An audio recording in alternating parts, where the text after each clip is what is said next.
সুপ্রিয় দর্শক, আজ কাজী নজরুল ইসলামের ১২৬তম জন্মজয়ন্তী।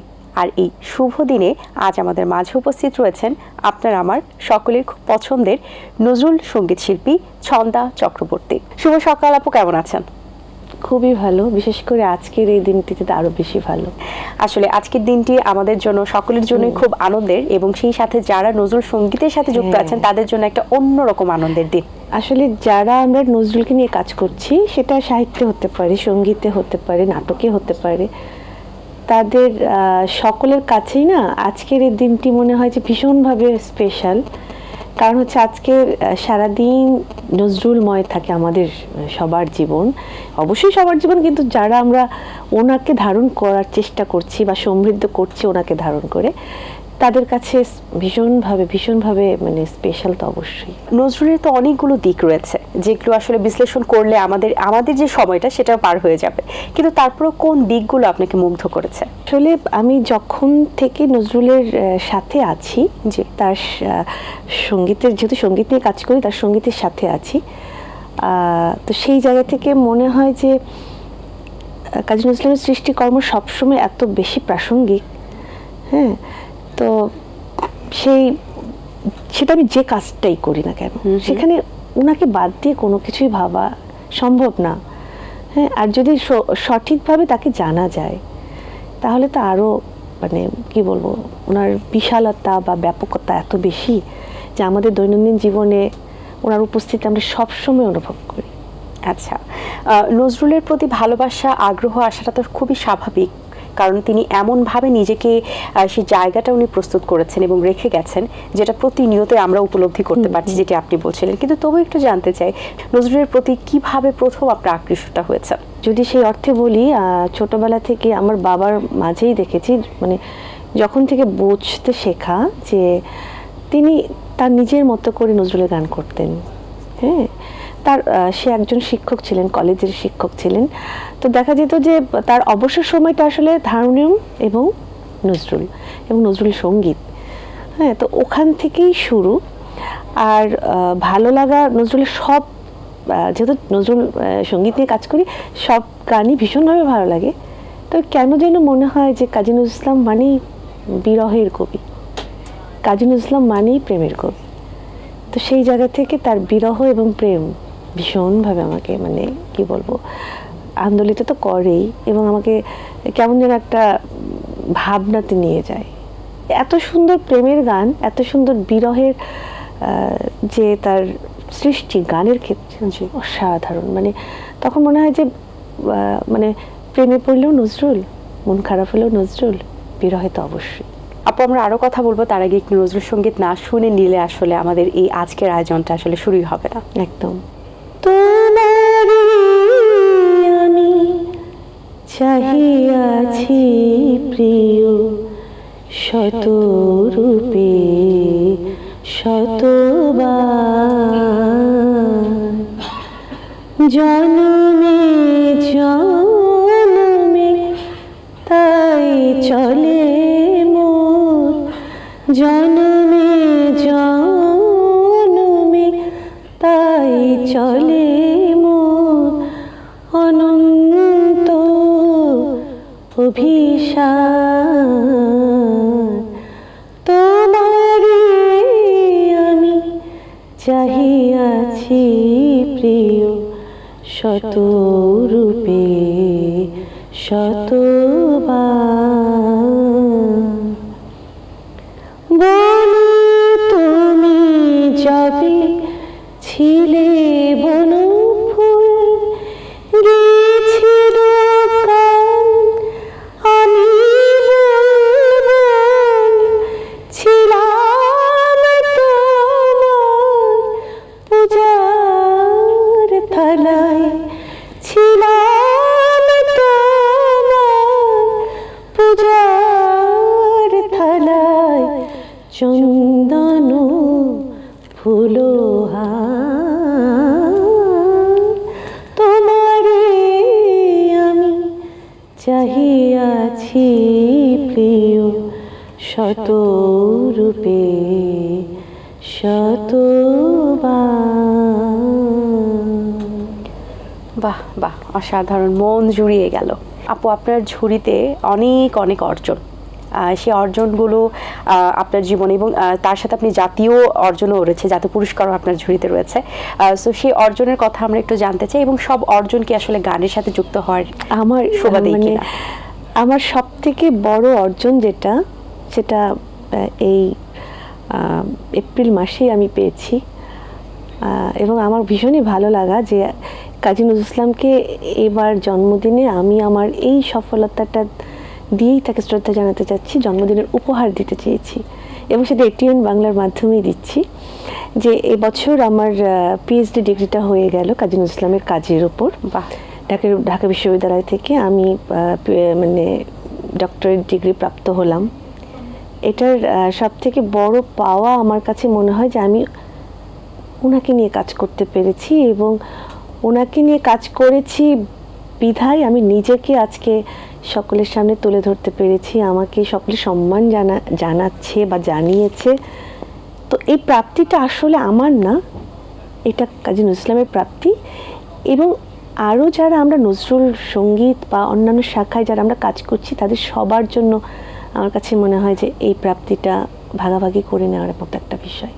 অসাধারণ, অসাধারণ, চমৎকার একটি বিষয়, অনেক বড় একটি অর্জন। আপনাকে অনেক অনেক অভিনন্দন। আসলে এই জগতে যারা আছেন, এই সেক্টরে যারা আছেন, এবং প্লাস যারা এই সেক্টরে নেই, তারপরে যারা নজরুল সঙ্গীতকে ভালোবাসেন, এটা দেখলেও অনেক বেশি ভালো লাগা কাজ করে যে এই সেক্টরের এই যে একটা অর্জন, এবং স্পেশালি আপনার ভালো লাগাটা আমরা বুঝতে পারছি। একদম। হ্যাঁ, আর আরেকটা জিনিস কি, আমার গুরু বলতেন, শ্রদ্ধা সুধীন দাস কাকু বলতেন যে তুমি নজরুলকে ধারণ করার চেষ্টা করছো গানে, তুমি গাইছো কিন্তু তুমি তাকে জানছো না, তার দর্শন জানছো না, তো সেই গানে তো তুমি প্রাণ দিতে পারবে না। তো এই জায়গা থেকে আমার মনে হয় যে গুরু, মানে আসলে গুরুরা যে রাস্তাটা দেখায়, তখন হয়তো অনেক কষ্ট লাগা, খারাপ লাগা থাকে যে এতটা কষ্ট কেন করব, গান তো দুটো গেয়েই দেওয়া যায়, বিষয়টা এরকম। কিন্তু এখন আমি বুঝতে পারছি যে এটা কত বড় কথা উনি বলেছেন, যেটা নজরুলকে জেনে বুঝি নজরুলের গান করো। আপু, আমরা এই মুহূর্তে আরেকটি গান নজরুল সঙ্গীত শুনতে চাই। কোন গানটি শুনছি আমরা? এটা খুবই জনপ্রিয় একটি গান, কারণ এটা অনেকেই ভাবে কি যে এটা হয়তো একদম নিটল প্রেমের গান। তুমি সুন্দর তাই চেয়ে থাকি প্রিয়, সে কি মোর অপরাধ। এটা কিন্তু আসলে কাজী নজরুল ইসলাম তার পরম সুন্দরকে নিয়ে লিখেছেন, মানে ঐশী প্রেমের গান। আচ্ছা, আমি একটু করি। জি। তুমি সুন্দর তাই চেয়ে থাকি প্রিয়, সে কি মোর অপরাধ। চাঁদের হেরিয়া কাঁদে চকরিনি, চাঁদের হেরিয়া কাঁদে চকরিনি, বলে না তো কিছু চান। তুমি সুন্দর তাই চেয়ে থাকি প্রিয়, সে কি মোর অপরাধ।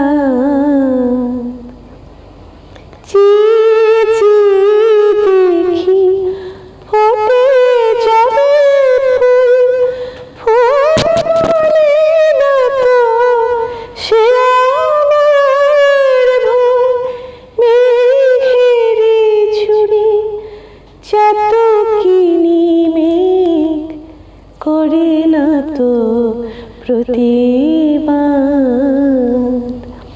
তুমি সুন্দর তাই চেয়ে থাকি প্রিয়, সে কি মোর অপরাধ।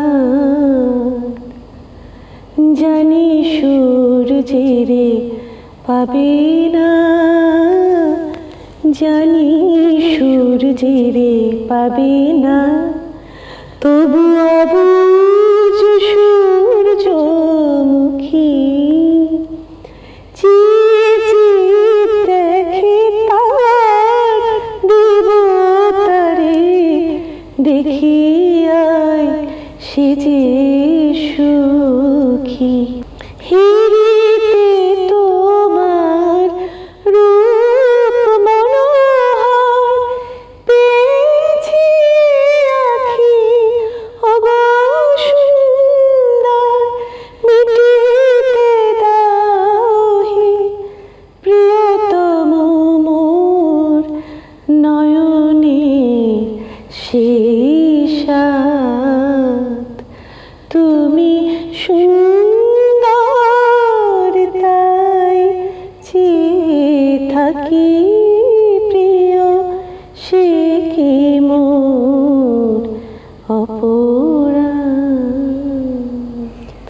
কিভাবে আসলে পালন করা উচিত আজকের এই দিনটি?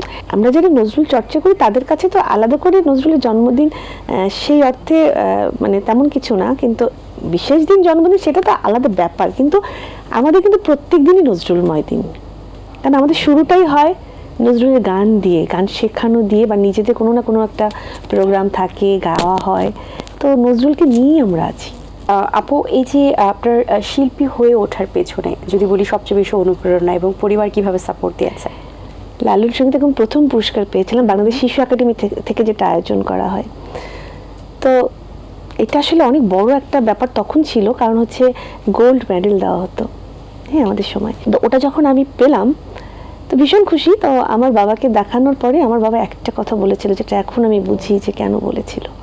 যেহেতু আমার বেড়ে ওঠাটা মফস্বলে, ওটা একটা বড় তোড়জোড় ছিল যে নতুন করে কম্পিটিশন হচ্ছে, একটা শহর, জেলা শহর থেকে অনেকে যাচ্ছে, এরকম একটা ব্যাপার। ওই সময়টা আসলেও তো একটা ক্রেজ ছিল এবং টিভিতে এই আয়োজনটা দেখার জন্য কিন্তু মানুষ, আমরা নতুন আমরা করি, সেই গানটা কিন্তু কিরকম অসাধারণ একটা গান।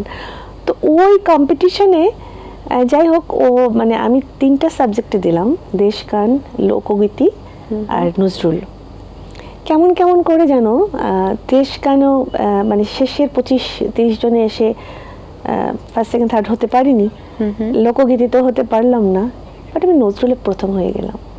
ওয়াও, এটা মনে হয় কি আমার ওই যে বললাম আমার একটা শক্তি কাজ করেছে।